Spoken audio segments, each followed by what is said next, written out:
Hallelujah. Good morning, church. Good morning. Napakasarap na kumawit sa Panginoon. Ano? Amen. Akala po ba niyo nagkamali kayo ng pasok? Dahil po, ito po yung mga kinakanta natin sabay tayo sa ating dating pananampalataya, di po ba? Pero ito po ay awit para sa Panginoon, kaya po ito po ay walang pinipili. Dahil para po sa kapurihan ng Panginoon. Napakabuti ng Panginoon, amen. Pwede mo malakpakan na po ng Panginoon. Napakabuti ng Panginoon, tapos damang-dama mo yung paglakas ng buhos ng ulan, ramdam na ramdam si Lord, di po ba?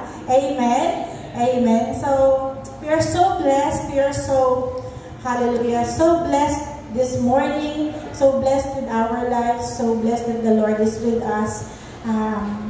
Wala po tayo ibang masasabi kundi pasalamat, papuri sa Panginoon. Siya lamang po talaga ang dapat natin papurihan.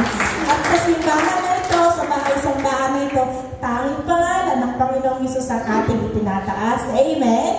Amen. Ngayong umaga po, ang ating pag-uusapan ay may kinalaman po sa mga propesiya. Ito po ay hako sa libro ng Pahayag in Revelation 19:10. Ang sabi po, "And I fell at his feet to worship him, but he said to me that you do not do that. I am your fellow servant and of your brethren who have the testimony of Jesus. Worship God, for the testimony of Jesus is the spirit of prophecy." Sa Tagalog, nagpatira pa ako sa kaniyang paanan upang sambahin siya. Ngunit sinabi niya sa akin, "Huwag mong gawin yan. Ako may aliping tulad mo at tulad ng iyong mga kapatid na nagpapatotoo tungkol kay Jesus. Ang Diyos ang sambahin mo sapagkat ang pagpapatotoo ka sa tungkol kay Jesus ay ang diwa ng propesiya." Madalas po we fall into this trap na kapag po tayo ay nababless sa church o nababless sa pamamagitan ng isang tao, nagkakaroon po siya ng certain level ng paghanga sa atin, which is, hindi naman pagsamba, kasi dito lumuhod si John pero ang sabi ng anghel, huwag siyang sambahin. So ganoon din po, this is just a reminder na sa ating pong walk in faith, sa ating pong pagpapatotoo, hindi tayo magtataas ng pastor, ng simbahan, ng tao, bagkus tanging pangalan ng Panginoong Hesus lang. Amen? Yan po ang tatak ng tunay na simbahan at ng tunay na mananampalataya. Walang ibang naiaangat kundi ang pangalan ng Panginoong Hesus. Ang pamagit po ng ating pag-uusapan ngayon ay the spirit of prophecy. So, sabi po, di ba, the testimony of Jesus is the spirit of prophecy. Isa-isahin lang natin, Jess, ha? So, testimony. Ano ba po ang testimony? Noong isang araw, nag-testify si Mark dito. Testimony ang tawag doon. Ano ang testimony? Pagpapatotoo. Thank you. Ano pa? Laksan mo, Jess. Testimony, mag-testify ka. Ano sabihin mo? Magpatotoo ka. Patunayan mo. Maging witness ka. So, ang testimony ay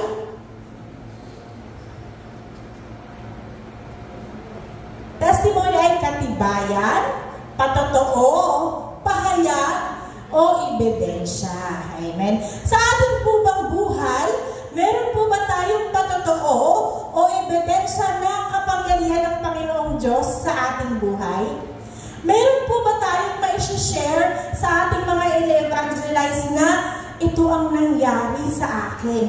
Ganito ako hinango ng Panginoon sa kasadlakan, sa kasalanan. Iniahon niya ako at tinanggal niya sa akin ang gana o pagmamahal sa kasalanan. Yan yung patotoo na po. Next, ang spirit naman po. Ano po ang spirit? Spirit. Ang spirit po dito ay ginamit, hindi po siya yung espiritu ng Panginoon.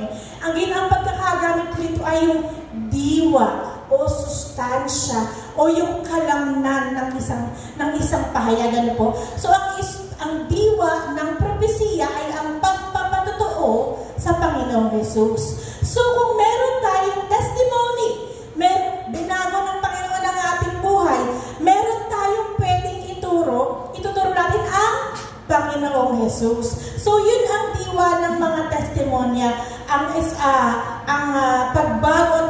galaw ng Panginoon sa ating buhay. Prophecy, alam na natin yan, propesya. So, when we say prophecy, ito yung mga pahayag na magsisi kayo dahil sa loob ng 40 araw, wawasakin ko ang mundo, ganyan. Yan ang mga propesya po, no? So, when we say prophesy, ito naman po yung pagsabi ng propesya. Kunwari sabi niya, di ba, Son of man, Ezekiel, prophesy to all that goes. Yan sabi, sabihin mo yung iyong pahayag, mag-prophesy ka. So, yun naman po ang prophesy. So, ano naman po ang prophet? Prophet. Meron po ba ditong prophet? Ang propeta po ay? Salary. Prophet, yeah, that's also a good way. We are a non-profit organization. Good job, Jigo. So, that's good. But a prophet, that's one way of looking at it, baby. That's good. A prophet is the messenger, someone who tells prophecy. Amen? Amen? So, baby, we are non-profit organization. We do not accept money. And we do not ask for money. Amen? Amen. So, ang sabi ng Panginoon in John 8:18, I am one who bears witness of myself, and the Father who sent me bears witness of me. So, dito pa lang po, makikita natin na ang Panginoong Yesus ang nagpapatotoo sa kanyang sarili. At ang Ama ang nagpapatotoo sa Panginoong Yesus na nagsugo sa Kanya sa pamamagitan at kapangyarihan ng banal na Espiritu. That's why we say that there is Trinity in the Father. That merong tatlong pagkatao, tatlong persona, pero iisa sila. Amen?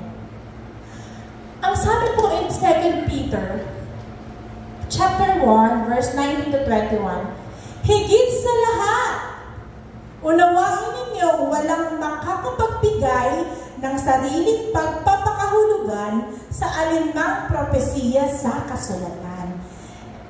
Higit sa lahat, unawain ninyo walang makakapagbigay ng sariling pagpapakahulugan sa alinmang propesiya sa kasulatan. Sapagkat ang pahayag ng mga propeta ay hindi nagmula sa kalooban lamang ng tao. Ito'y galing sa Diyos at ipinahayag ng mga tao na nasa ilalim ng kapangyarihan ng Espiritu Santo. Amen. So, hindi po siya po pwedeng sabihin lamang ng tao kasi po, kailangan may kapangyarihan ng banal na Espiritu. So, iba po yung hinulaan ka. Ikaw, yayaman ka. Ikaw, makakapag-abroad ka. Ikaw, ganito. Pero wala sa picture ang Panginoon, hula lamang yon. Pero ang tunay na diwa ng propesiya ay ang pagpapatotoo sa kapangyarihan ng Panginoong Jesus. Parang ganito po. Di ba parang ang hirap kasing maniwala? Palagay mo na nakasama natin si Moses ngayon. Tapos sasabihin niya, as kunwari nandito ang Pharaoh, sasabihin niya, palayain mo ang mga anak ng Diyos. Pero ang Pharaoh matigas ang ulo. Parang di po ba, mai-imagine mo rin naman na parang ang hirap kasing maniwala. No? Lalo na po yung mga salitang nababasa na lamang natin, parang ang hirap paniwalaan.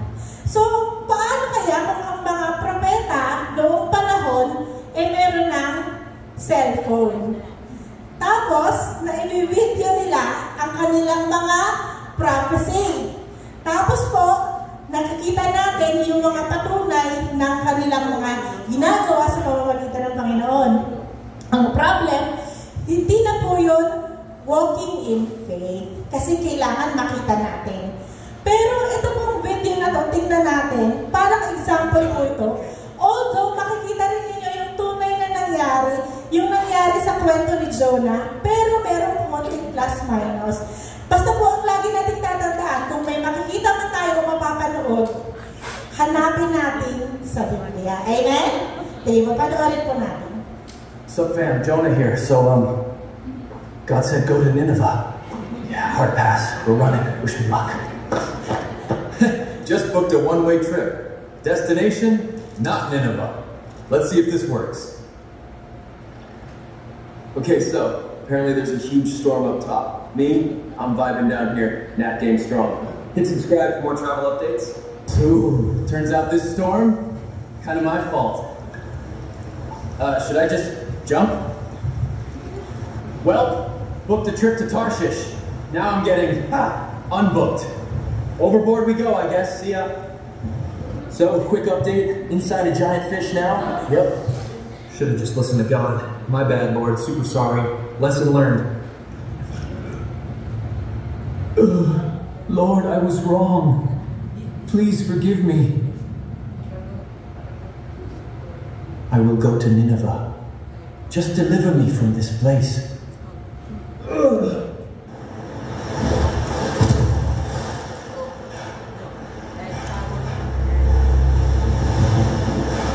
Okay, update. Out of the fish, alive, praise God. Nineveh, here I come, after some serious cleanup. All right, in Nineveh, about to preach. Super excited, can't you tell? Yeah, me neither. So they repented. God showed mercy. Guess I'm just out here now, waiting for the city to maybe still burn. Not looking good, though. Anyway, if you enjoyed this wild ride, like and follow for more prophet content. Maybe next time, I'll actually listen to God. No promises. Kung siguro ganyan, baka mas madali tayo maniwala. Kaya lang sa buhay nakasulat ano po. So basahin po ninyo ang kwento ni Jonah at makikita ninyo na may resemblance po ito, pero hindi perfect na perfect syempre. So ang sabi po in 2 Peter, kaya naman lalong tumibay ang aming paniniwala sa pinahayag ng mga propeta. Makabubuti kung ito'y pag-uukulan ninyo ng pansin. Sapagkat tulad ito sa isang ilaw sa kadiliman na tumatanglaw sa inyo hanggang sa sumikat ang araw ng Panginoon at magliwanag sa inyong mga puso ang mga bituin sa umaga. So ang sabi po ito, ang propesya po ay nagbibigay ng kaliwanagan, nagbibigay po ng sagot, nagbibigay po siya ng karunungan. Kaya po, kapag merong propesiyang binanggit, makinig po tayo. Pero kailangan alam rin natin kung ang mga propeta po na ito ay mula talaga sa Panginoon. Alam po ba ninyo na ang panganganak pagkasilang ng Panginoong Hesus ay isa din pong propesiya? Amen? Hindi po siya basta ipinanganak. There were several prophecies about the birth of Jesus Christ. The birth of Jesus Christ o yung unang pagpunta niya dito ay tinatawag na First Advent. Kaya nga po doon sa dating pananampalataya may tinatawag na Advent, di ba? Yun po yung Advent is pagbaba niya dito. So, makikita po natin ang prophecy na ito in Genesis 3:15. Tingnan niyo po Ang Genesis 3:15 po ay isinulat 1,446 years bago ipinanganak si Kristo. Imagine mo kung ilan na po ang taong nagmock kay Moses dahil po sa propesya na to, dahil hindi pa natutupad. The prophecy had to wait for almost 1,500 years. Patay na yung nagsulat, pero ang propesya o salita ng Diyos ay nananatiling buhay at gumagana. So, ang Panginoong Jesus po kasi isinilang sa ika-4,000th year. Tandaan natin, di ba? We only have 7 years. God only gave us 7 years. So, sa ika-4,000th year, pinanganak ang Panginoong Jesus. So, dito pa po siya sinulat ni Moses, ang tagal ng inantay bago magkatotoo. Ang sabi po, I will put enmity between you and the woman, between your seed and her seed. He shall bruise your head, and you shall bruise his heel. Ito po yung magkakaroon ng labanan, ang seed ng demonyo, o ang demonyo at ang seed ng babae. Ito po yung anak ng Beren, ang Panginoong Jesus. Ito po ay prophecy sinulat ni Moses. Fast forward 1,750 years forward. 750 years, hindi pa rin po umabot. Prophet Isaiah naman, prophesied. Therefore, the Lord Himself will give you a sign. Behold, the virgin shall conceive and bear a son, and shall call his name Emmanuel. So, halfway sa 1,500 years, nagbigay din si Prophet Isaiah. So, ang ibig sabihin, si Moses at saka si Isaiah ay hindi magkakilala.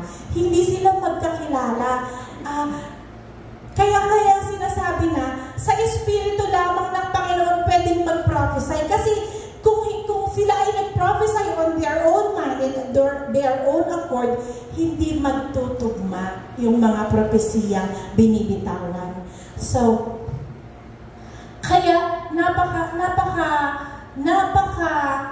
talino, napakagaling, napakahusay, napaka-perfect, napaka-precise ng Panginoon kapag may binitawan na siyang salita, sinisigurado niyang magkakatotoo.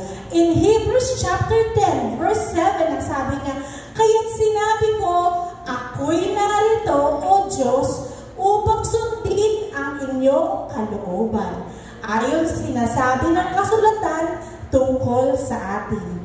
Hebrews was written by Paul. At ito po ay isinulat 60 years naman pagkatapos mamatay ng Panginoong Jesus.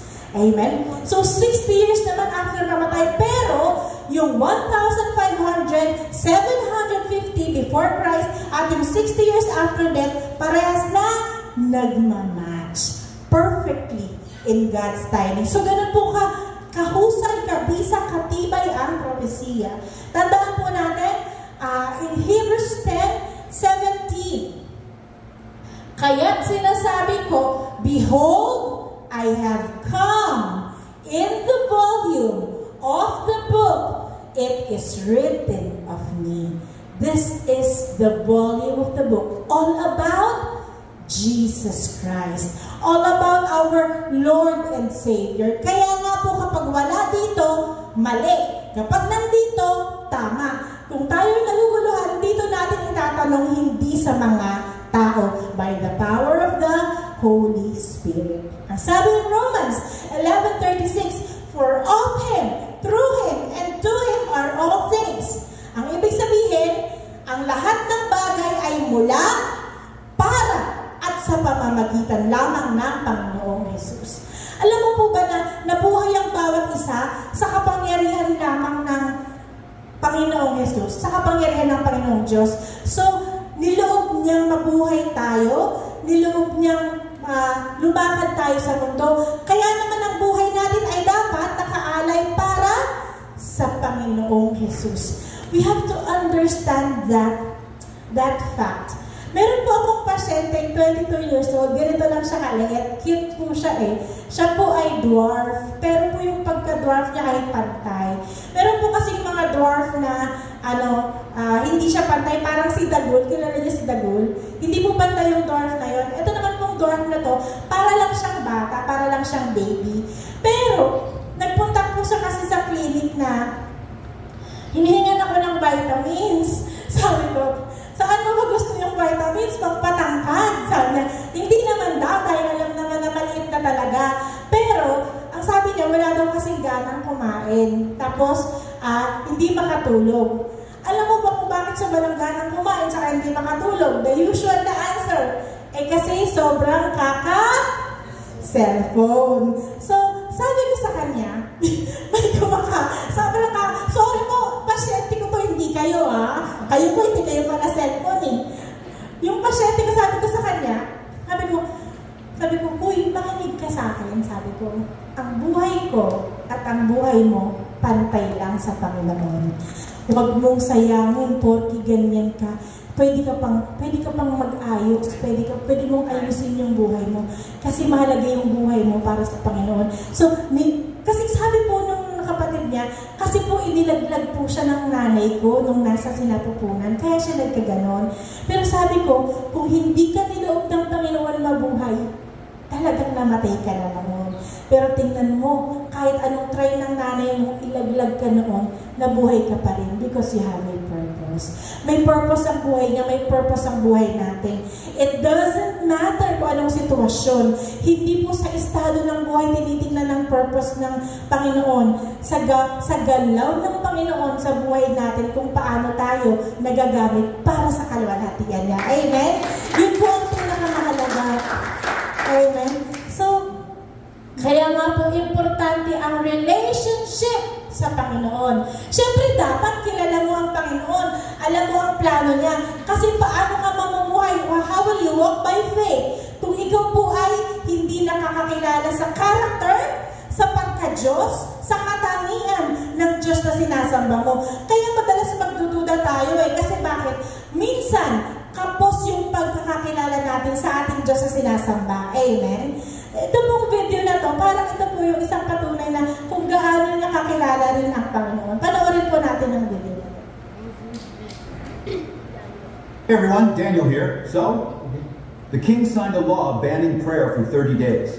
Obviously, I prayed. Let's see how that goes. All right, guys, it's official. They're throwing me into the lion's den. I'll film what I can, and if I survive, this is gonna blow up. All right, welcome to my crib. That one's asleep. That one's just staring at me. Honestly, they're kind of chill, but I'm whispering because I really don't want to wake the angry one. Morning, folks. Still here, and they are too. That one's been staring at me since sunset. Starting to think they like me. All right, made it out. Thank God, literally.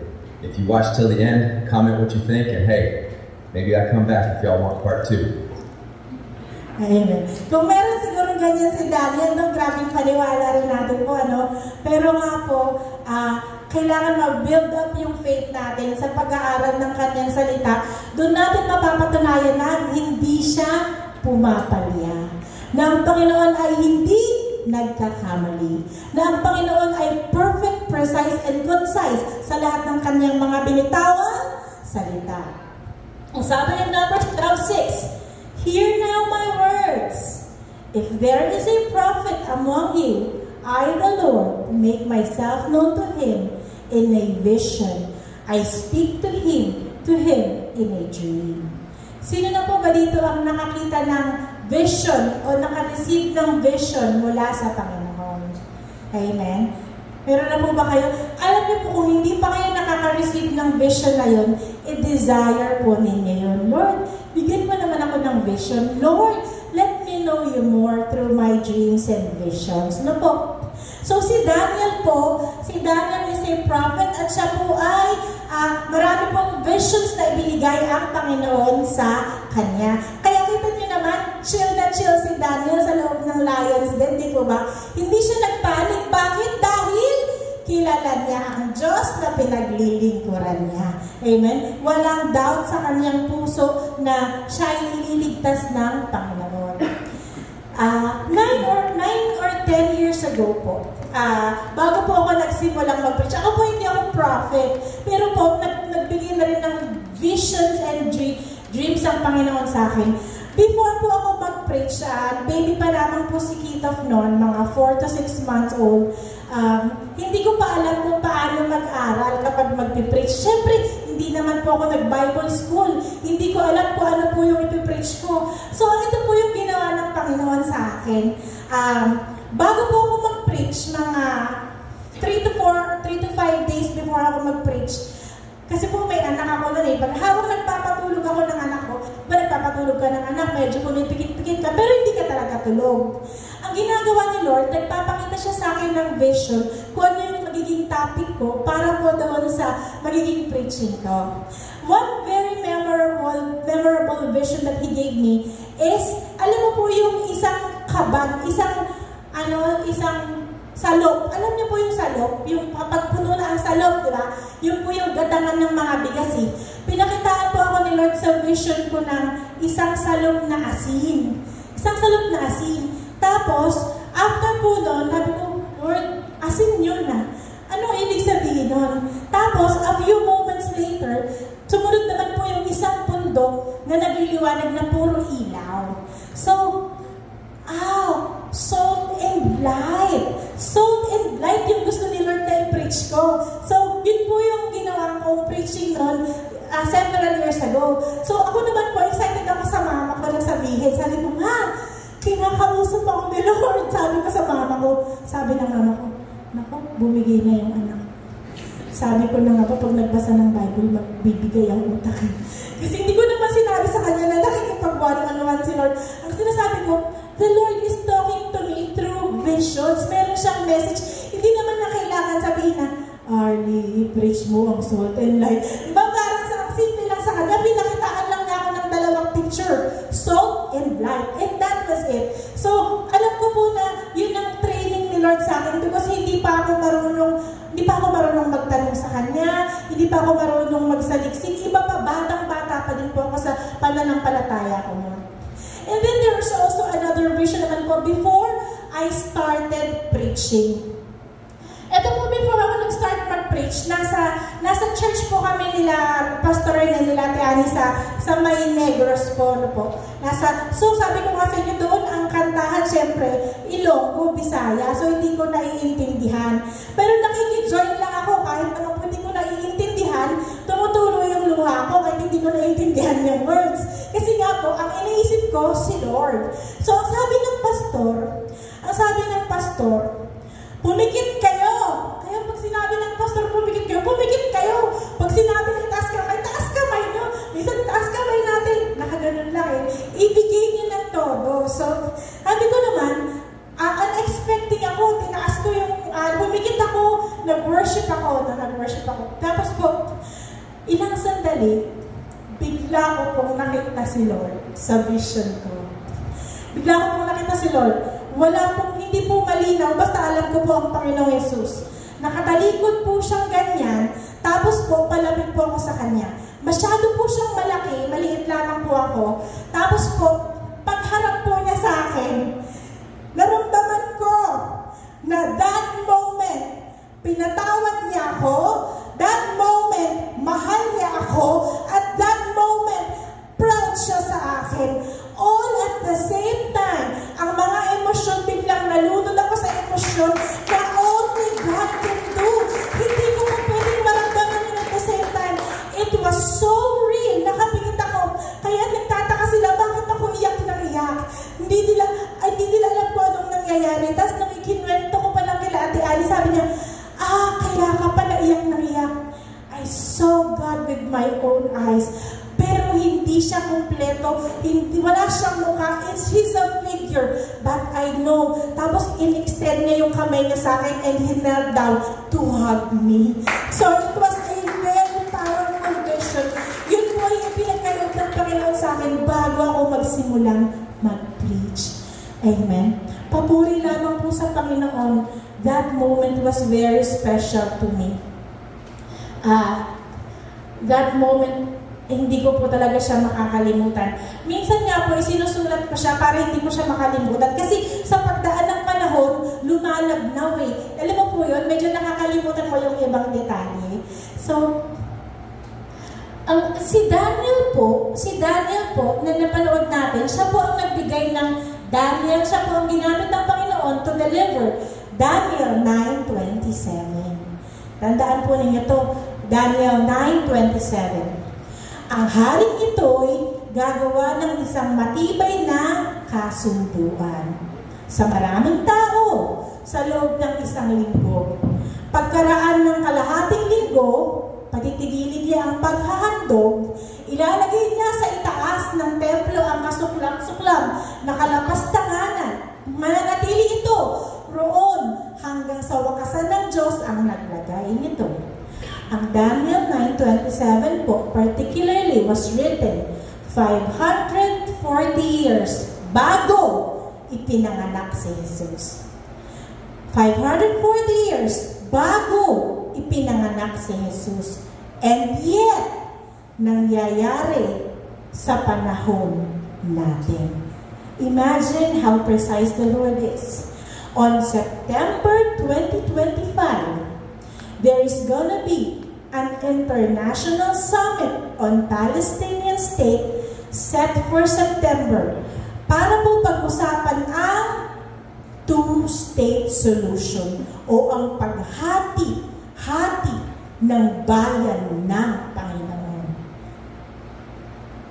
po ba ninyo kung gaano ka-precise at exact at concise ang Panginoon?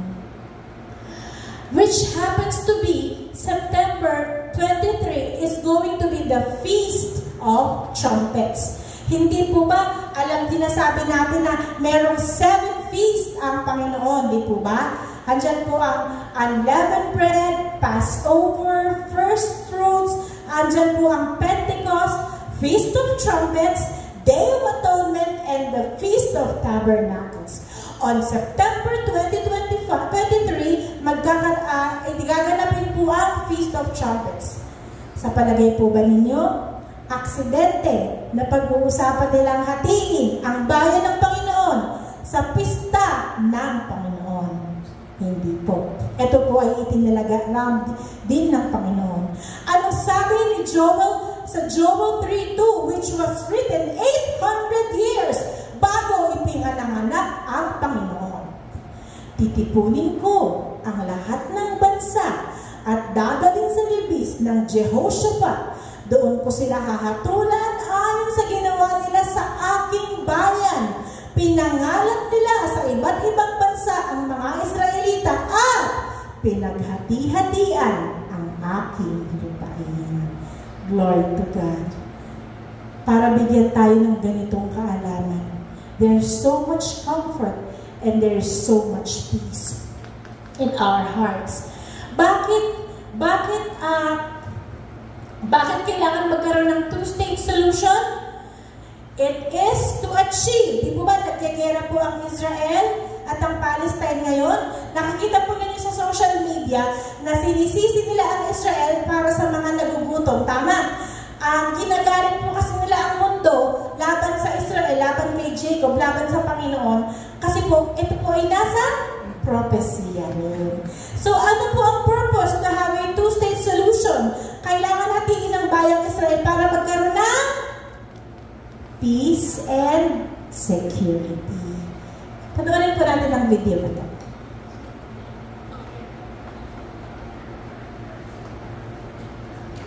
It is a reminder of the solemn responsibility we carry to uphold peace and security across the world.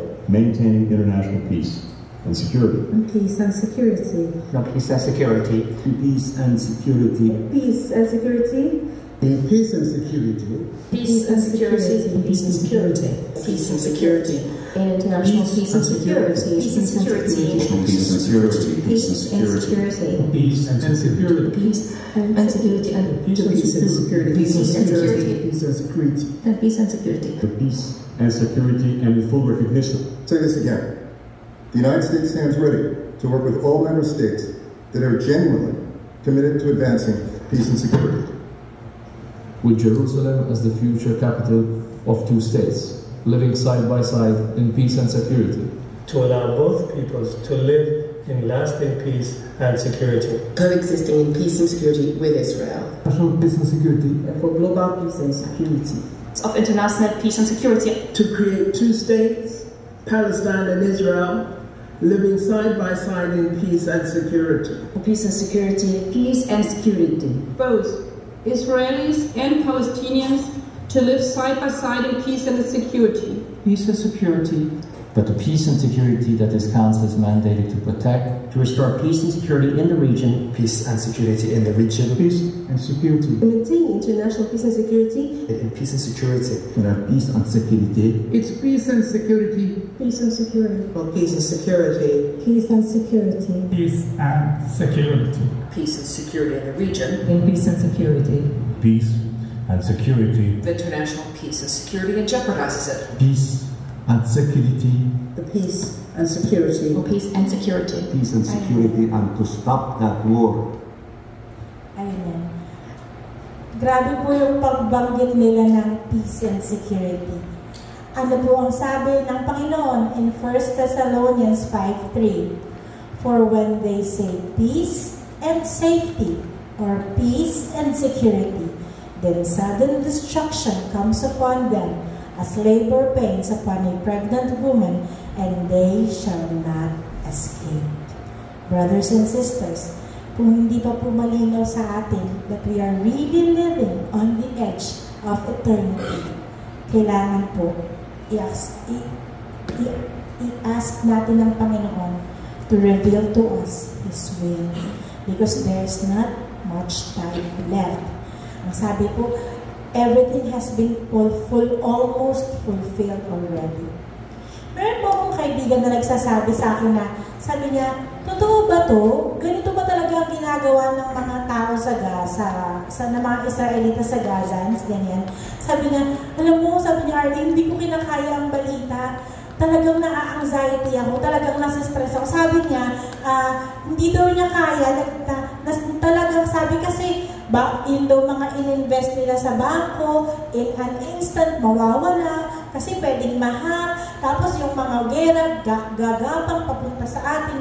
Grabe po yung stress niya, grabe po yung takot niya. Pero pinapaliwanag ko naman sa kanya that it is all written. Kaya nga na po, hindi bukas yung kanyang isip doon sa mga sinasabi ng Biblia. Kaya nga po anong nangyayari sa kanya? Siya po ay takot na takot. I understand that there are some of us na ganyan din po ang damdamin. At hindi naman po yan pwedeng ikaila kasi po hindi naman po talagang madali unless si Lord ang mag-will na mabuksan ang isip at puso natin. But these messages cannot be hidden as well kasi po tatanungin kami ni Lord balang araw kung ano ang sinabi namin sa aming mga tupa. Amen? Ang prophecy po ay almost 2,500 plus minus no hindi specific. Napakahirap pong bilangin eh. Pero po almost 2,000 are already fulfilled. But we have the top 10 prophecies na pwede po natin makita in our present time. So number 10 po, we have the mocking of Bible's prophecy and the Lord's return. Alam niyo po ba kung sinong guilty dito? Karamihan, yun pong mga mananampalataya mismo. Hindi pa siya babalik, matagal pa. Kasi bakit? Marami pa siyang plano. Minsan, nandito, meron din po dito, ayaw rin maniwala.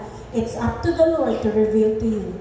Ang sudden destruction of Damascus, kasi po dito po nabulag si Paul sa Damascus, Syria. So ito po, isang ano lang po yan, sira yung Damascus eh.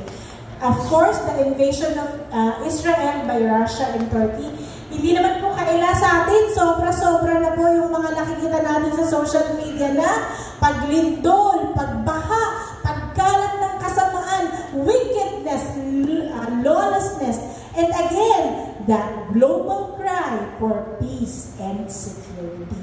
These are all written in the word of the Lord. Amen. That intoxicating obsession to divide Jerusalem is already here with us. Nakikita na natin yan. And of course, the confirming of a 7-year peace agreement with many. On September, the Antichrist could possibly confirm a covenant with peace. Ang many po is yung United Nations eh. These are 179 to 180 nations po yata. Yan, ano? Kaya po, covenant with many. And of course, sinasabi naman natin ng one world religion, one world government, and one world economy. Prophecy is supposed to give us hope. Prophecy is supposed to encourage us. Prophecy is never meant to scare us o takutin tayo. Prophecy is meant to build up our faith. Amen? Dahil na makikita natin na ang lahat ng pinitawang salita ng Panginoon ay nangyayari na. Kung natatakot ka sa propesya, you are never born again in the first place. Kasi hindi naka-align yung spirit ng natin sa Panginoon. This is the reason why in Jeremiah 29:11 he said, "For I know the plans I have for you, declares the Lord, the plan to prosper you and the plan to give you hope and a future." This is what the Lord is talking about, that He knows what He is gonna do for us. Hindi po ito pangakong kutsero lamang ng Panginoon. Hindi po ito yung pangakong, the Lord wants you to have a car, wants you to have a mansion, wants you to be a billionaire. Iba po ang plano ng Panginoon sa mga mananampalataya niya. Although blessing is given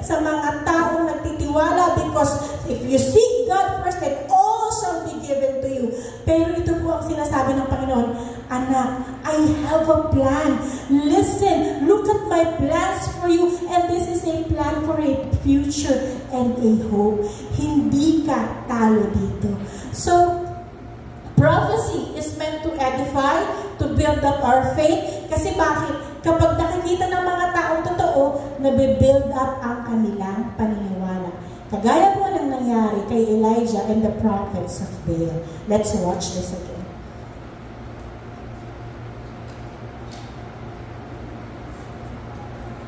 You go first.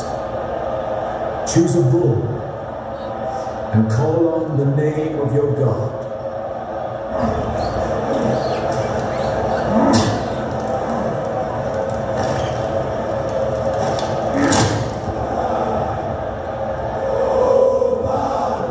You'll have to shout louder, for surely he is a god.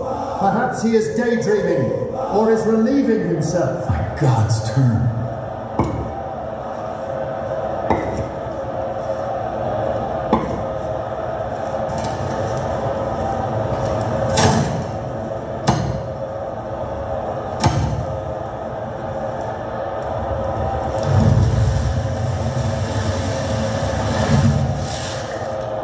O Lord, God of Abraham, Isaac, and Jacob, prove today that you are God in Israel.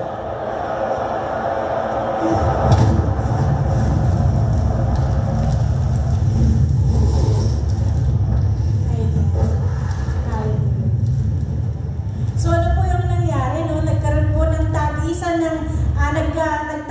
ng galit yung mga propeta ni Baal at si Elijah po. So napakarami ng propeta ni Baal at nag-iisa lamang po si Elijah. Mapapansin po ninyo na minamak pa nga ni Elijah na baka busy ang Panginoon mo o baka natutulog kasi hindi ka naririnig. Ngayon, nung turn na ni Elijah, sinigurado niya na hindi siya hindi pagdududahan ng Panginoon sa gagawin ng Panginoon, binasapan niya yung altar. Pinunupan niya ng tubig para siguradong hindi magliliyang agad. But what the Lord did, pinababa niya ang kanyang apoy.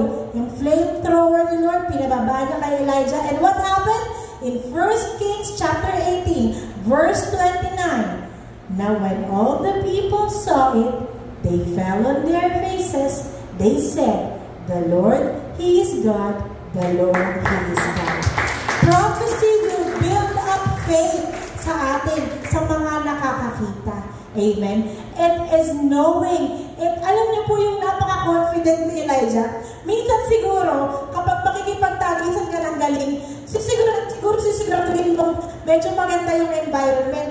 Tuyo yung mga dahon, walang tubig dun sa paliliyabin ni Lord. Kasi nga, baka mamaya pumaliyay, di ba? So gusto mong gawin na favorable yung environment. Kailangan yung mga papel para pagdating ng apoy ni Lord, magliyabagan. Pero si Elijah is different. He was so confident about the Lord's power. Binasapan niya yung altar para siguradong hindi agad magliliyab. And sa apoy na ganun kalakas, imposibleng hindi nga siya magliyab. His confidence breeds from a relationship with the Lord. Hindi po nagkakaroon ng ganong confidence ang isang tao in an instant. Amen. Ang confidence po natin at ang pananampalataya sa Panginoon ay work through time. Hindi po pwedeng, nung nakakilala ka, taas agad ng faith mo. Hindi po pwede. Faith is being worked on by God. Kasi we are always a work in progress. But the most important thing, alam mo na ang Diyos na sinasamba mo ay kahit kailan hindi papalya o hindi ka pababayaan. That is where our faith rests at sa Panginoon, hindi sa atin po. If God has a message, kung may message ang Panginoon, sisiguraduhin po ng Panginoon na magigets mo. At kung may message ang Panginoon at may gusto siyang ipagawa, sisiguraduhin ng Panginoon na mangyayari. Kagaya po ng church na ito. Ang church po na ito ay mensahe mula sa Panginoon.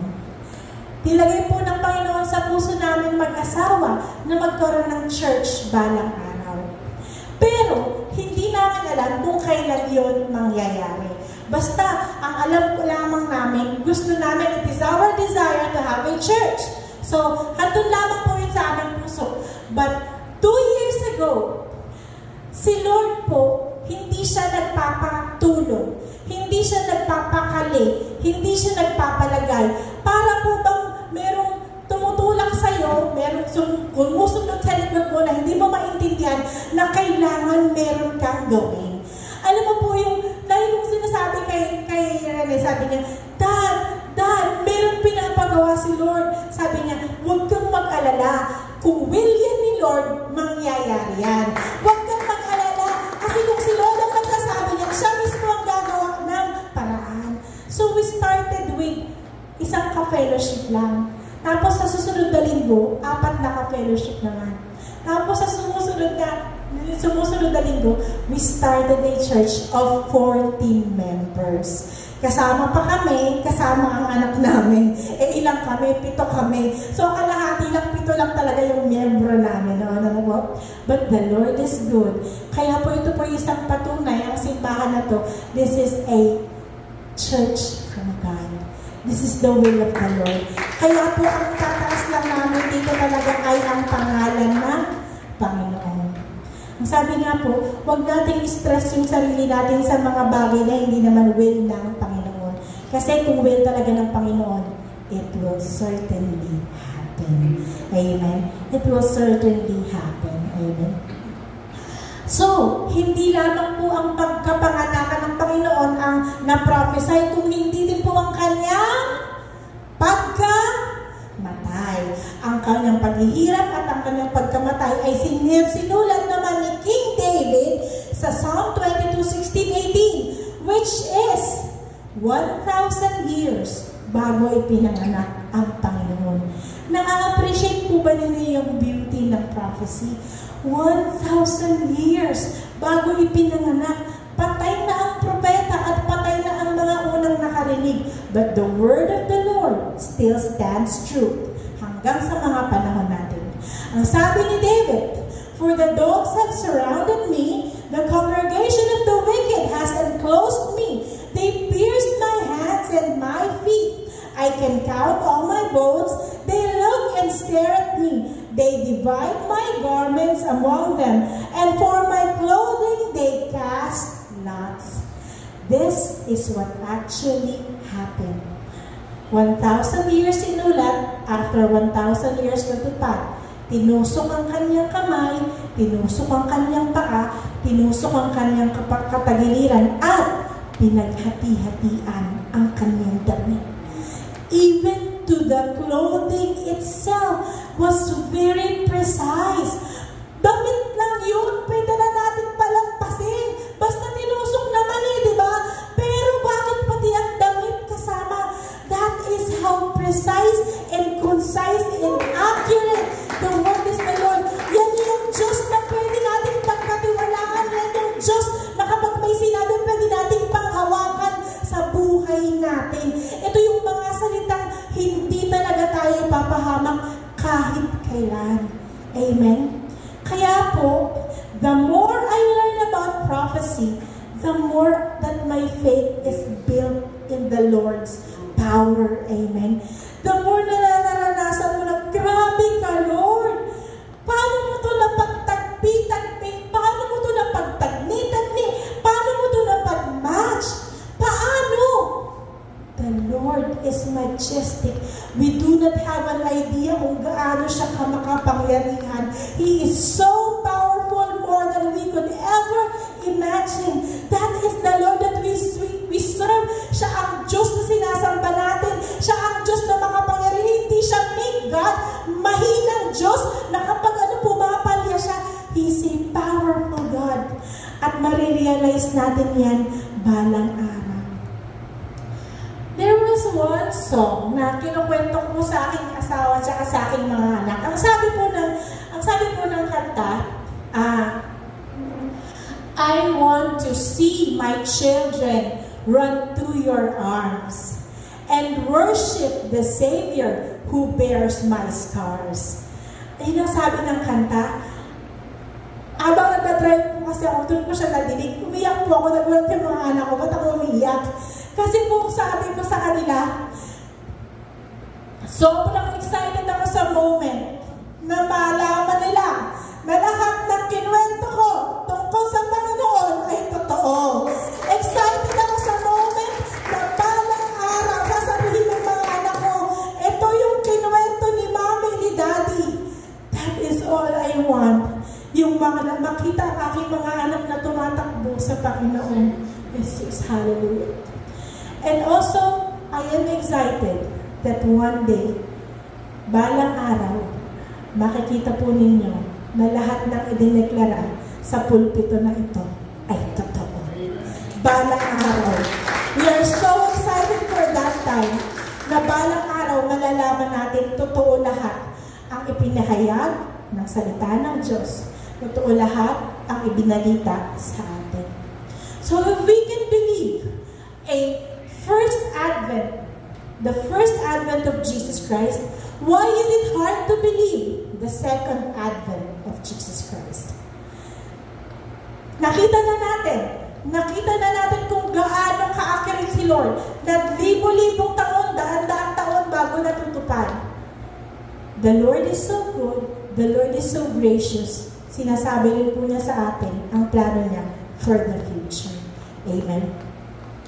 There is what we call the rapture o ang pagdagit. Ito ang pagtitipon sa alapaap o sa himpapawid. Amen. Ito po ay isang ulit propesiya na hindi pa nagkakatotoo. Amen. So, ang sabi po sa 1 Thessalonians chapter 4 verse 16, isinulat ni Paul 50 years pagkatapos mamatay ng Panginoon. Imagine, 50 years pagkatapos mamatay ng Panginoon, pero hindi pa nangyayari in 2025. Amen. So it is a prophecy of 2,000 years almost in the making. Ang sabi ni Paul, sa araw na iyon ay maririnig ang tinig ng arkanghel at tunog ng trumpeta ng Diyos, at ang Panginoon mismo ang bababa mula sa langit na sumisigaw, at ang mga namatay na sumasampalataya kay Kristo ay bubuhayin muna. Pagkatapos tayo naman, mga buhay pa at natitira, ay titipunin niya sa alapaap kasama ng mga binuhay upang salubungin ang Panginoon sa himpapawid. The Lord said it will happen. Do we believe that it will happen? Amen. We have already seen how the Lord fulfilled all His prophecies 2,000, 4,000 years ago. Why are we finding it hard to believe these prophecies that are about to happen? Amen. God, we are so blessed. Kasi ganun kabuti ang Panginoon eh. Alam mo po yun, hindi ka niya iiwanang natatakot. Hindi ka niya iiwanang nangangamba. Hindi ka niya iiwanang nag-aalala. Only if we seek His Word. Kung hindi mo hinahanap ang salita niya at hindi mo iniisip kung ano ang plano niya, papupuno talaga tayo ng takot. But the Lord has a plan. In John 14, verse 3, written, 90 years pagkamatay naman ng Panginoon. Ang sabi niya, at kapag naipaghanda ko na kayo ng matitirhan, ako'y babalik at isasama ko kayo upang makapiling ko kung saan man ako naroroon. This is the glorious plan of the Lord for those who truly believe and who truly follow. Mga kapatid, naiintindihan ba natin? There is nothing to fear sa kalagitnaan ng mga gera na ito. There is nothing to fear sa kalagitnaan ng pandemic na ito. There is nothing to fear kasi may plano si Lord. He has a plan for us. We only need to believe and have faith. Go on with our lives. Mabuhay ka, nagtatrabaho, nag-aaral, nangangarap. But make sure that we are ready sa pagbabalik ng Panginoon. Walang masamang maghangad ng maganda sa mundong ito. But the Lord said, unahin natin siya. Amen? Because ano man ang plano natin, ano man ang timeline natin, the Lord's timeline will prevail. Amen? The Lord's timeline will prevail. So, napakaganda ng plano niya. Ito ang plano ko sa iyo, anak.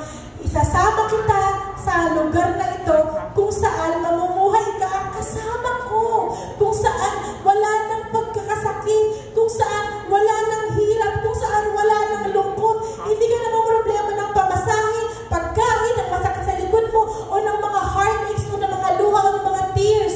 Wala na yun lahat, anak. Why? In Thessalonians 5:9, for God did not appoint us to wrath. Sa mga kasamaan na nangyayari sa mundong ito, we know that nag-uumapaw sa kasamaan, kalasuwaan, krimen ang mundo. We cannot even imagine. May kinuwento si Pastor sa akin ng isang araw, ibinag-shock siya ng teacher niya sa school, tapos ang ginawa niya, pinatay niya yung teacher niya. Na-i-imagine po ba natin kung saan nanggagaling ang ganitong mga gawain? It is clearly because of the devil. Kasi nga po, hindi po sinasaliksik ang Panginoon. Nakita po ba ninyo yung, naalala niyo yung sudden destruction kanina? Kadugtong po ito. For when they say peace and safety, sudden destruction will come upon them. Sabi ng Bible, we are the sons of light and not of darkness. Kaya ang sabi niya, be sober. Kumalma ka. Huwag kang magpakalasing sa mga plano mo sa mundo. Be mindful. Kahit na marami kang plano at ginagawa, maraming nangyayari sa buhay mo ngayon, you have the best life ahead. But be mindful. Anytime I may return. And I hope, I pray that He find us ready when He comes. Amen. Huwag tayong matatakot.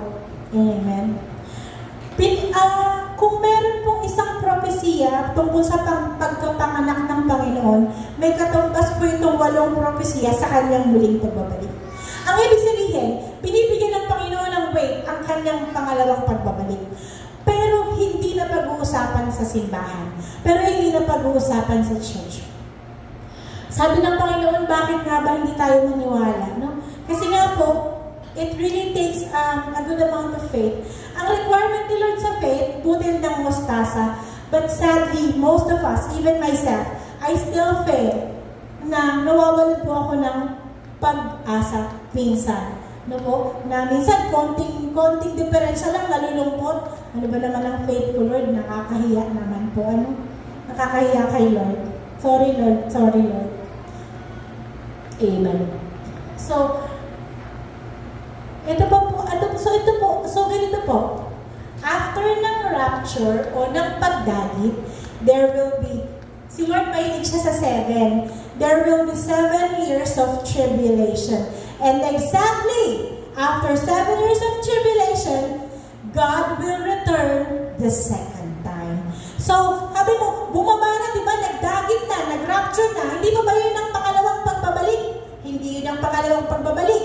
Dahil yun po ay sa alapaap lamang. Hindi po siya na touchdown sa earth. Okay? So, ang pinag-uusapan pong Advent is yung nakarating po siya sa mundo. Yung pinanganak siya at saka po yung babalik siya sa second coming. Ang sabi ni Paul in Acts 1:11, kayong mga taga-Galilea, bakit kayo nakatayo rito at nakatingin sa langit? Itong si Jesus na umakyat sa langit ay magbabalik gaya ng nakita ninyo pag-akyat niya.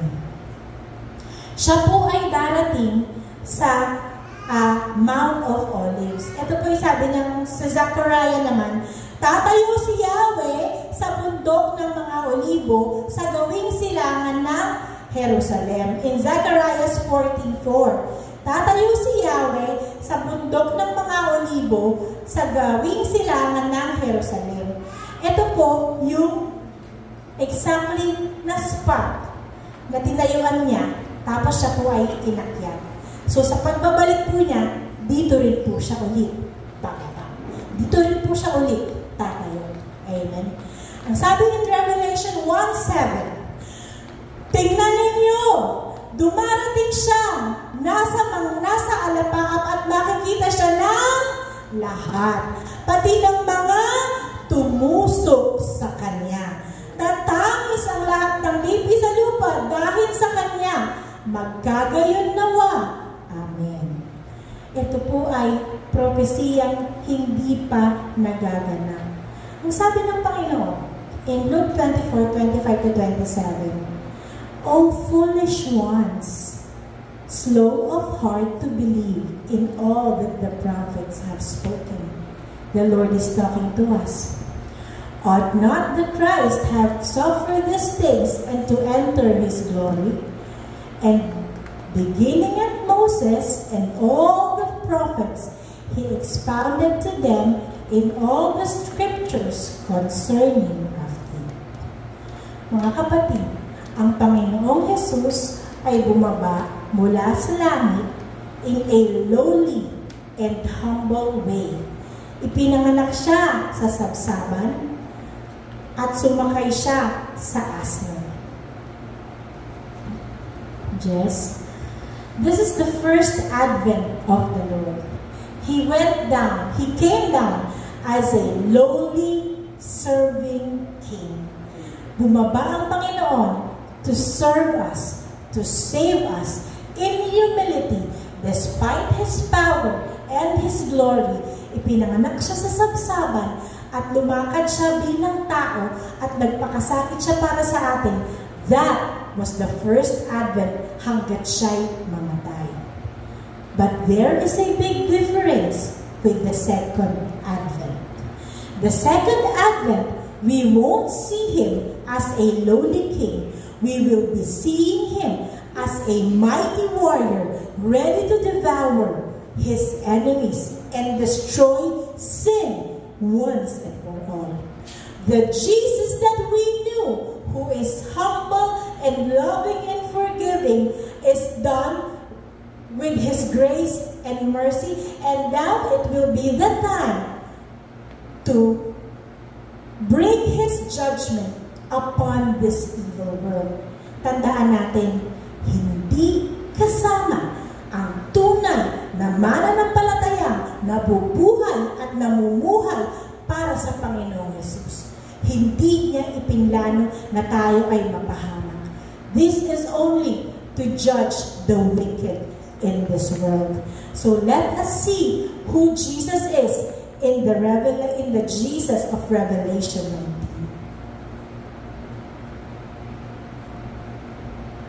Serve a weak and passive God. How do most people imagine the return of Jesus? Do they imagine a gentle arrival on soft clouds, radiating peace and serenity? The Bible paints a very different picture, a powerful, awe-inspiring, and even terrifying return. Then I saw heaven split open like gates, and behold, a white horse descended from the skies. The one riding the horse was called Faithful and True. He was the warrior of justice, the finisher. His eyes were like flames of fire, and he was wearing a robe dipped in blood. His name was called the Word of God. He rode towards the beast with intent to kill. From his mouth was a sword. It extended to strike down all the evil nations below.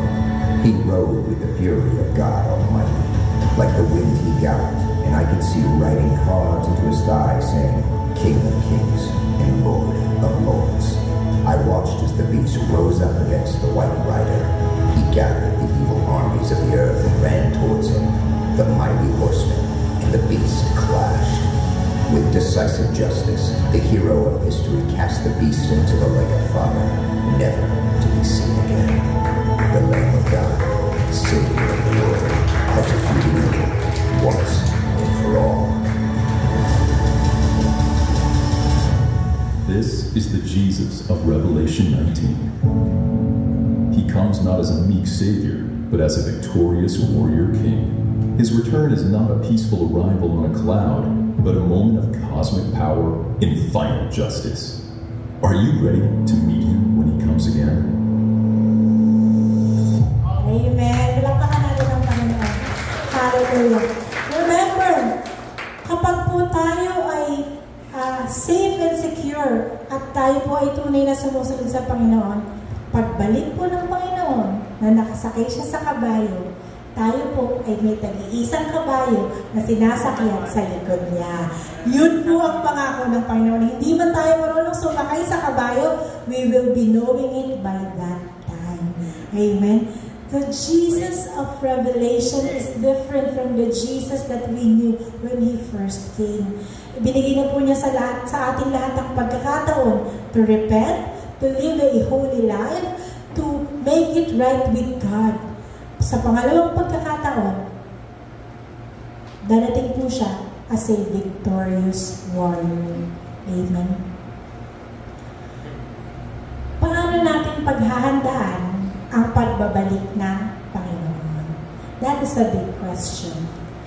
Ang sabi ng Panginoon, so 2,500 prophecies not yet fulfilled, 2,000 pa lang ang fulfilled, approximately po ito mga 500 pa ang i-fulfill ng Panginoon. We are not yet in Revelation 19. That's why we are still here. Ngayon, paano tayo mamumuhay ayon sa kalooban ng Panginoon while waiting for that glorious return?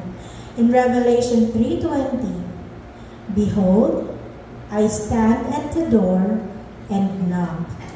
If anyone hears my voice and opens the door, I will come to him and dine with him, and he with me. Sa ating pong mga buhay, kumakatok lagi ang Panginoon.